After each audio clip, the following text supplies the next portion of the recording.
একটি সুন্দর সবুজ জঙ্গল, যেখানে বিশাল এক হাতি গর্বিত ভঙ্গিতে দাঁড়িয়ে আছে, আর তার সামনে মাটিতে ছোট ছোট পিঁপড়ারা সারিবদ্ধভাবে হেঁটে যাচ্ছে। হাতি নিচে তাকিয়ে পিঁপড়াদের দেখে মুচকি হাসছে, যেন তাদের নিয়ে মজা করছে।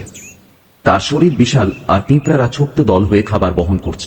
পিঁপড়ার বুদ্ধিদীপ্ত চেহারা। একটি পিঁপড়া হাতির দিকে তাকিয়ে বুদ্ধিদীপ্ত ভঙ্গিতে কথা বলছে। হাতি নিজের সুর উঁচু করে চ্যালেঞ্জ দিচ্ছে, যেন সে বলছে, তোমরা আমায় হারাতে পারবে না। পিঁপড়ারা নিচে দাঁড়িয়ে আছে, যেন কৌশল ভাবছে। অনেকগুলো পিঁপড়া দল বেঁধে হাতির পায়ে, শরীরে এবং কানে উঠে পড়ছে। হাতি প্রথমে বিষয়টি বুঝতে পারছে না। হাতি প্রচন্ড ব্যথায় কানের পাশে সুর দিয়ে ঘষছে, চোখ বন্ধ, আর কষ্টে মাথা নাড়ছে। পিঁপড়ারা তার কানের মধ্যে ঢুকে যাচ্ছে। হাতি ছুটতে শুরু করেছে, গাছের সঙ্গে মাথা ঘষছে, সুর উঁচিয়ে ভয়ঙ্কর চেহারায় চিৎকার করছে। পিঁপড়ারা একসঙ্গে দাঁড়িয়ে আছে, যেন তারা জিতে গেছে।